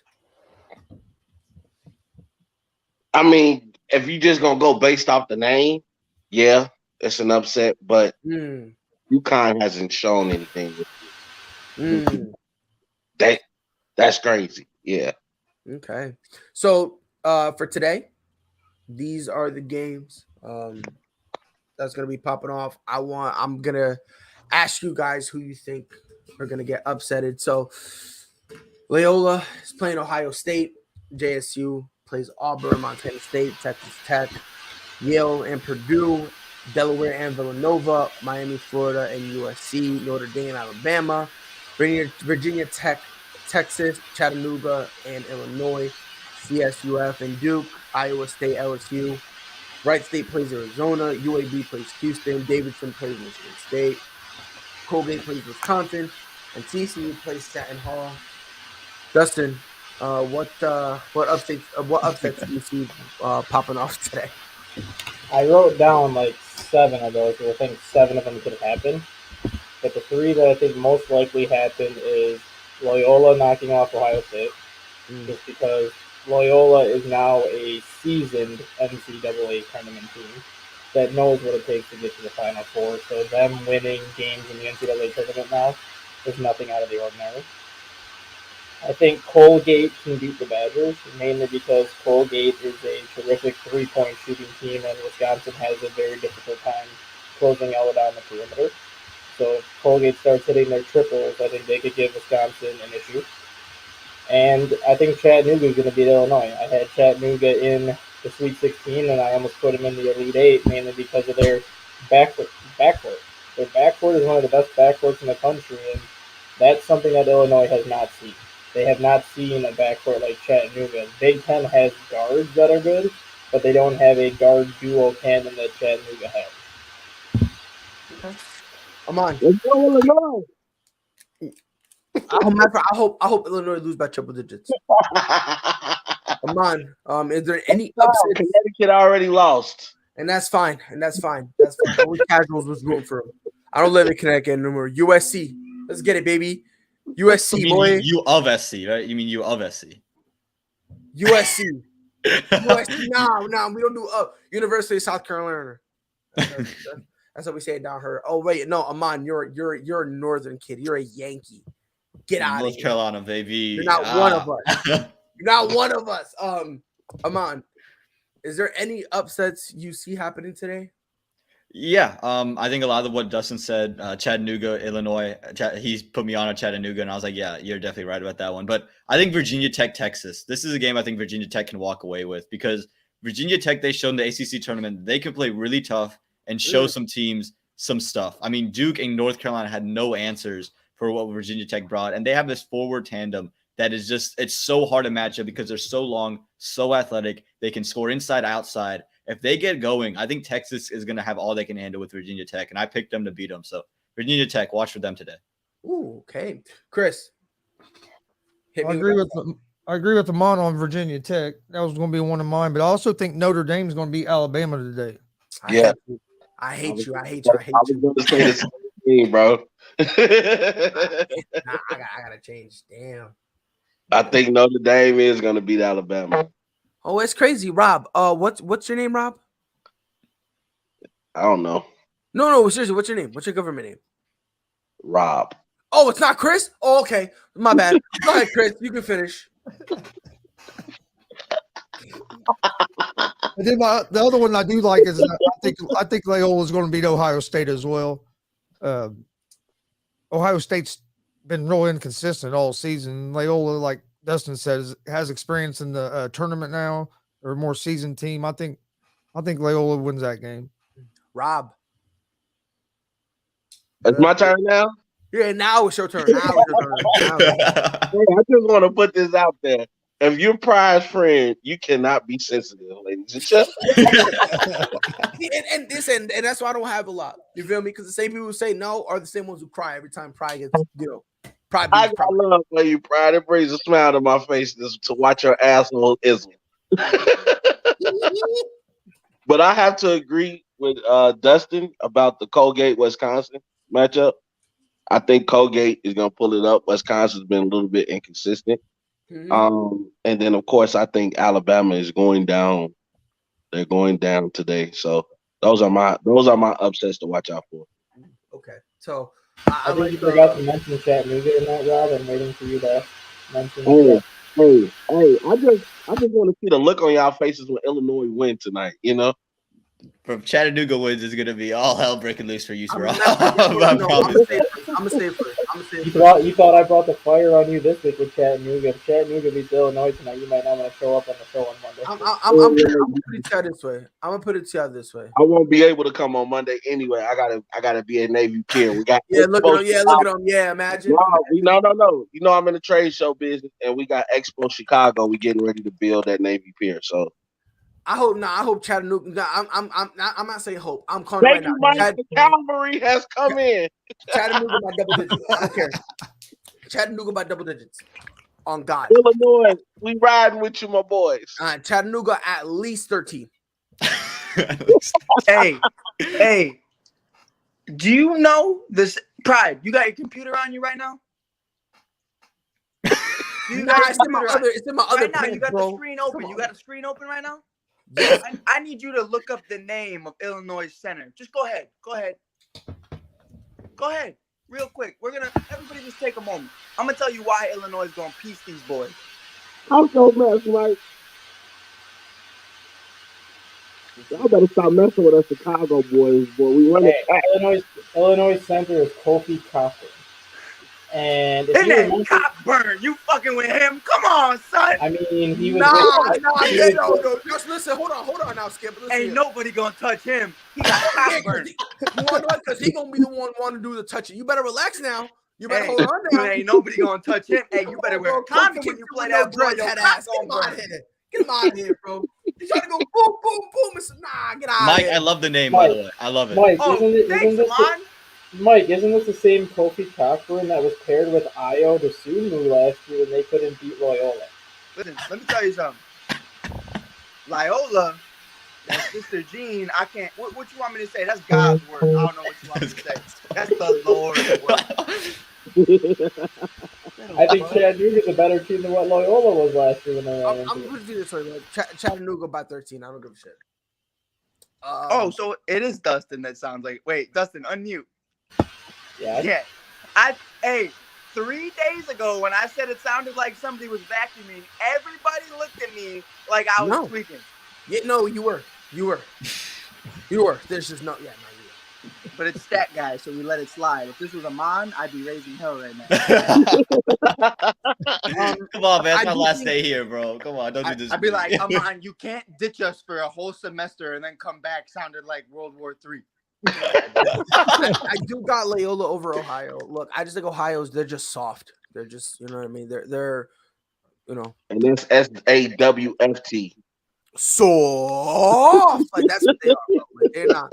I think they had a great little run, but it's like you got to take it for what it is. You know what exactly. I mean? That's really all it is. Like, you know what I mean? Like them being 7th is basically like way above expectations. Like Pride. We here's for our in off the bench guys because Jim Cross and all them. Like when the Cardinals won 17 games, I was like, oh yeah, that's cool. I was like, they're gonna get smoked by the Dodgers, but just know that. You know what I mean? Like it means nothing. I'm not gonna go as far as say it means nothing. I'm not gonna go that far. Rob Scott, where'd you go? I'm here. Holy shit! What? You know, when you turn off your camera, does I know? Oh yeah, StreamYard fixed that. I don't like that shit. Neither do I. But I'm not coming on to a show if I don't know Freddie Henderson is here. I don't like Ohio State against Loyola. I think that's kind of a mismatch. Chattanooga, Like I said, 13 over Illinois, easily, at least. And again, that's just on an off night.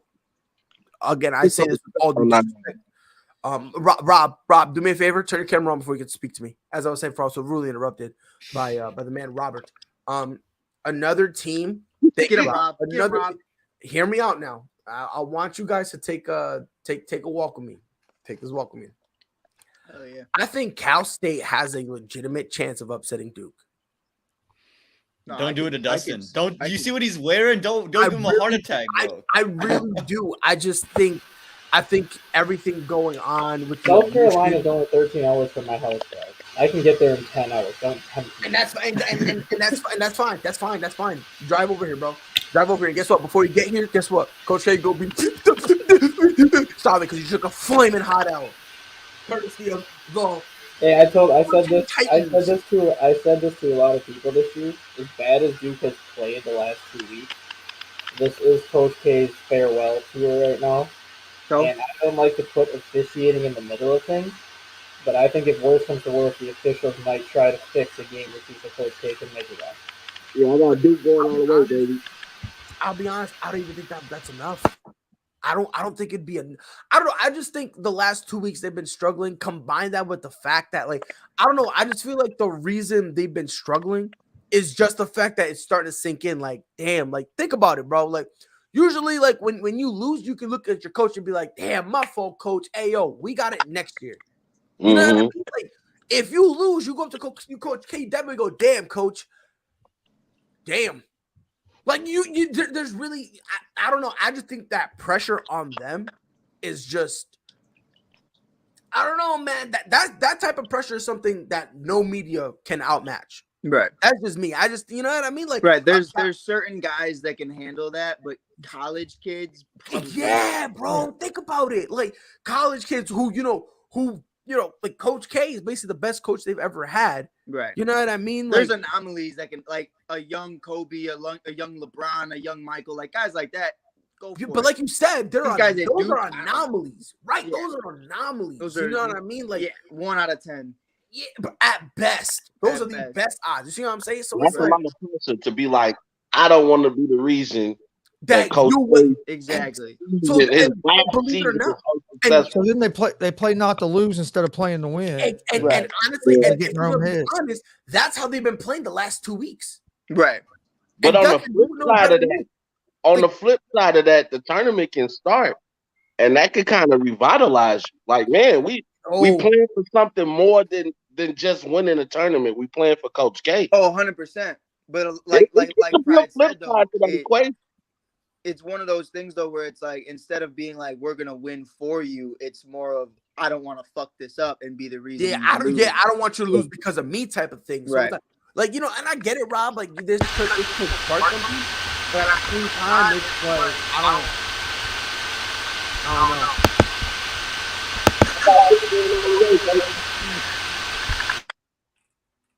know. Rob.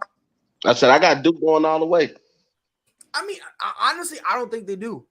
I just think right now with everything, I just think all of the, maybe it's just me, but I just think everything. I think all of the emotion. I just think like now the last 2 weeks they're playing. I don't want to say scared, but the way they're playing, they're mad passive. Yeah, extremely. Like again, like Chris said it. Mike, you agree? They're not playing to win. They're just hoping they don't lose. Like they're just like we hope the other team messes up. Right. And I don't care what anyone says. I will go to my dying bed saying this. Do I think they're a championship caliber team? No. But Cal State, you need to respect them.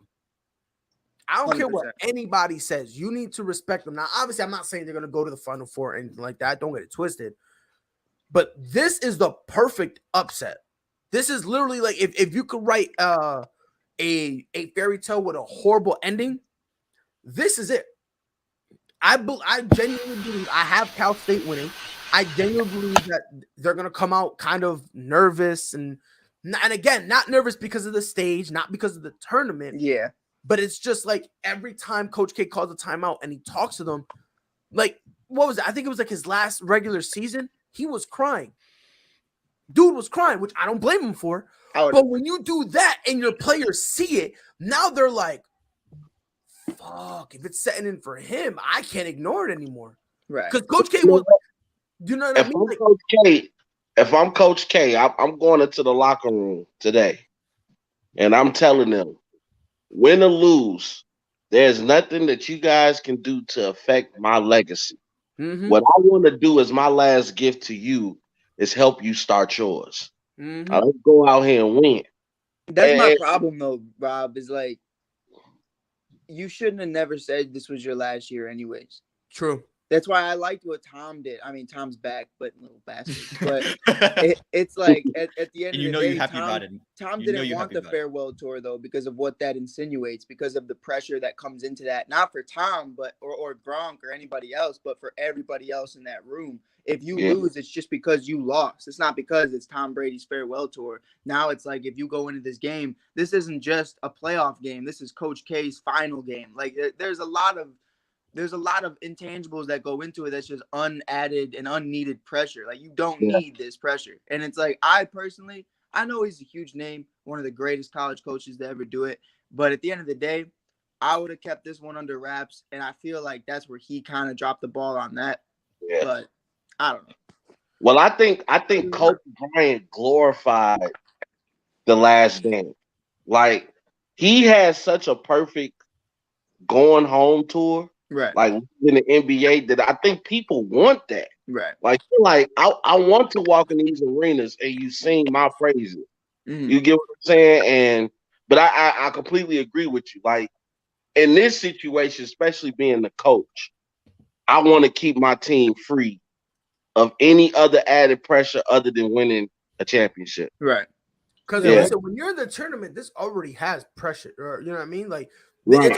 there's already pressure to it. Now imagine with one of, if not the greatest college head coach of all time. Exactly. Now Yeah. that pressure on you is like, damn, I don't want to be the reason he goes out on an L. Right. It's not Yeah. even a coach that's been here a long time. It is one of The the coach. greatest. It's like The coach. it's literally if John Madden, Bill Belichick type thing. Like it's like Phil Jackson. Yeah. Phil Jackson, but you know, Yup. one of the several teams he was coaching for. But it's like at the end of the day, bro, you got to look at it and be real and be like, you know what? I may have just screwed these kids, and it might be my fault to why they are having these passive tendencies, because they weren't passive at the beginning of the season. No, they weren't, and that's the part. And that's the thing. Like the last 2 weeks, people think it's not a coincidence that Right. that's when all of a sudden, that's when Coach K started talking a little bit more about this, like this being it for him. That's when he started showing more emotion. That's when all of a sudden everyone top to bottom was like, Mhm. "Hey, yo, if we lose, not my fault. Swing." Like that's really what it was. And And it's not gonna. I don't think it's gonna stop. I really don't. Pryor, you brought up a good point. I think in the beginning, they were like happy. Like, okay, this is Coach K's last year. We gonna get it in for Coach. And Yup. then as it starts to really hit you, Yo, like, holy shit, this is Coach K's last year. Like, like, okay, hey, you need to continue to rebound the ball the way you've been rebounding. Hey, you need to shoot the ball the way you've been shooting. You know, that pressure them up. But I think they will rise to the occasion, because I think Coach K is that type of coach. If anybody can bring the best out of you, it's gonna be him. I don't know. I mean, I agree with Rob on that sentiment, because this is a chance for Coach K to show how great of a coach he is.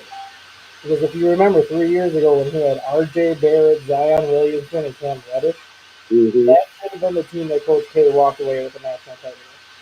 And the fact that he came up short of the Final Four, I think he wants to prove that he made a couple mistakes in that game against Michigan State and kind of show him that, hey, I messed up that year. This is the type of coach I really can be. Yep. Yeah. And again, that's kind of really the crazy part about it. Like you said, Rob. Matter of fact, Rob, you want to bet money on it? That's how confident I am. That's how brave I am. I'm gonna be honest with you. I don't bet on teams that's not my teams.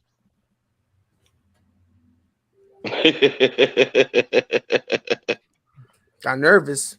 No, it's Matter of fact, hold I'm like on. the ancient Chinese. We don't gamble. We take calculated risk. All right, bet. Do it to him, Pride. Do it to him, Pride. Hey, yo, I bet you 10. Chattanooga over Illinois. What's popping?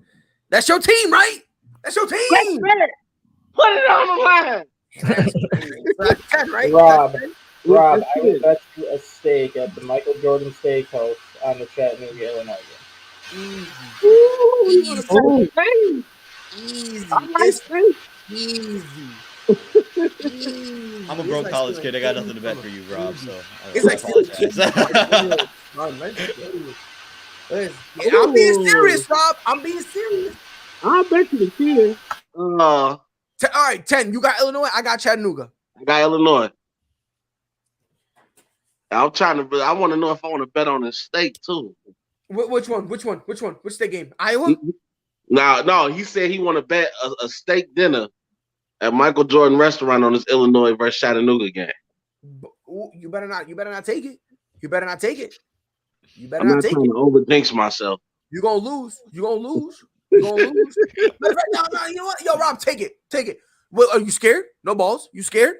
You nervous? Why is it that you're comfortable to bet with me and not with him? What's going on? You nervous? It's easy to that take guy over there. He gets scared. Are you shivering? He got some numbers or something that I ain't seen yet. All I know, hold on. But Rob, you and our bet still counts, right? We good. Damn, what am I gonna do with my new $10? You can put that towards your next drink. Nah, I'm going to a strip club and I'm getting straight pennies and I'm throwing pennies at the end of them, bro. I'm throwing pennies at them. I'm going ping. You going to the hole in the wall. Bad, bro. Hey, listen, it's not even gonna be nice. I'm flinging it, bro. I'm gonna whip it, bro. Oh God. Oh, Dustin, look. I'm not gonna over jinx it. I don't want to over jinx it. I can't take both bets. I want to, because I like my steak medium too. Well, I mean, if you wanted the numbers, I could give you some numbers, as in Illinois is 4-8 their last 8 times. You know what, Dustin? Hey, I'm gonna just stick with the little $10 bet. I don't want to overdo it. I can't do it. I'm a smart gambler. You don't put the whole house on everything. Our bet is it. That's it, bro. That's it. We good. Hey, look. Virtual shake on it. There we go. That's it. Jeez. I'm just very curious of what I'm gonna do with my new $10. I know what I'm gonna do with your $10. What are you gonna do? Nothing. Matter of fact, just bet you. Guess what? You're gonna pay me. Hold on. You're gonna pay me $10. I'm gonna go to a bank and I'm gonna take out a $10 bill and I'm gonna burn it in front of you. Keep playing with me. Hey, just verifies me first, because you know everybody on Facebook now asks you for your cash app and whatnot. I'm gonna ask for your Zelle.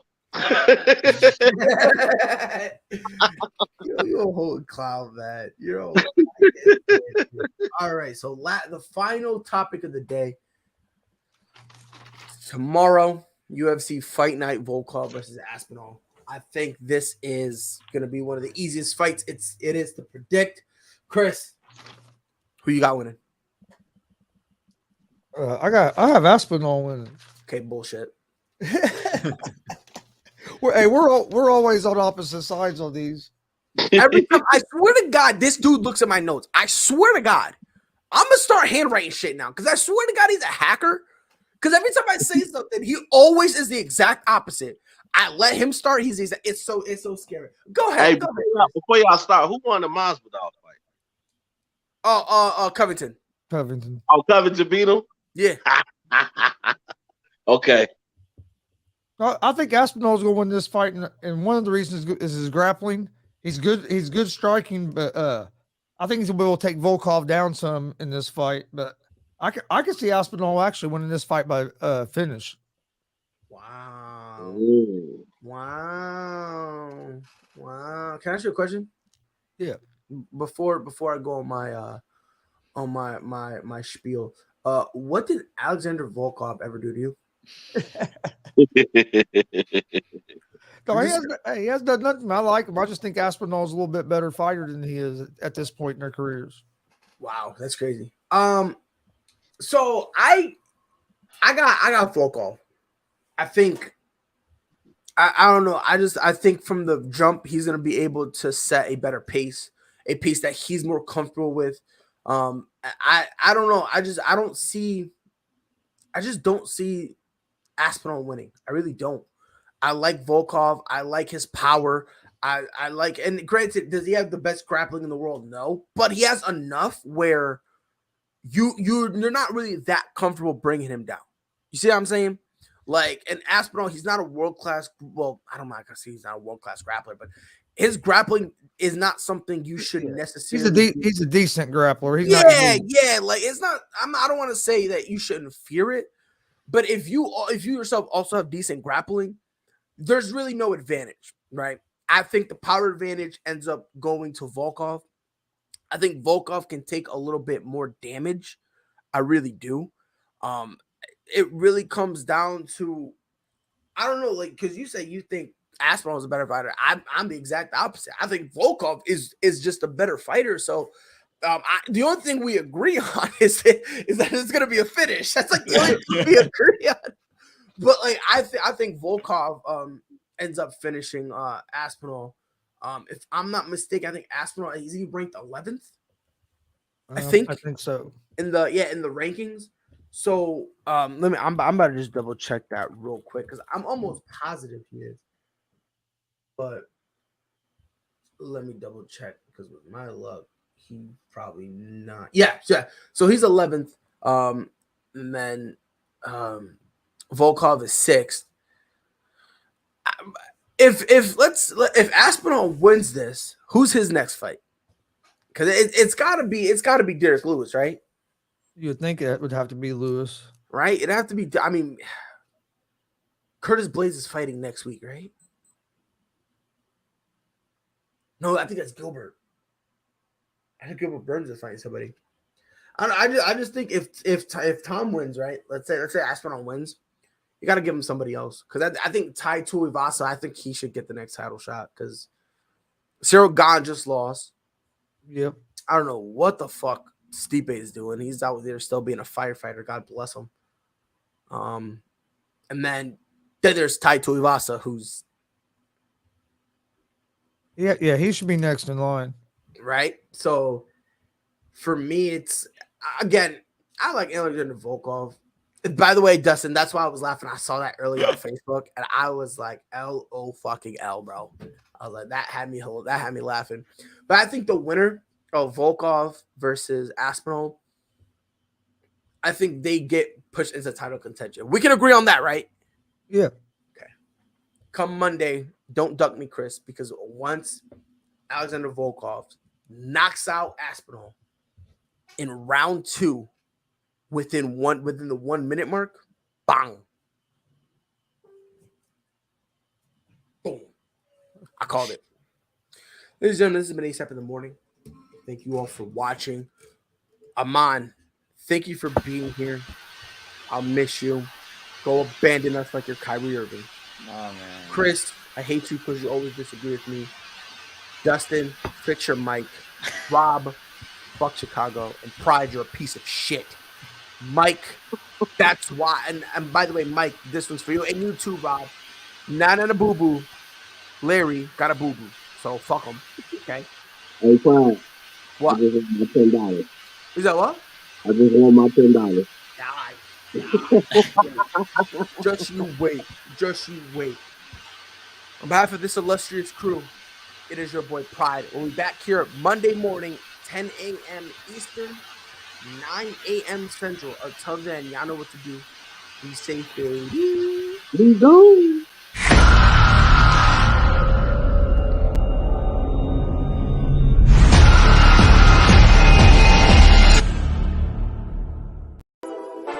Whole sports all plays. Yeah. Whole sports all plays. Whole sports all plays. 365, we making a plays. We talking the game, get you through the days. We're high in the court, the dime in the lane. Variety, topics, living the same. All presentation, sports information. Hitting the airways, taking the nation. Sport, all plays, like working your faces. Grace at the field, so tie the laces. All sports, all plays.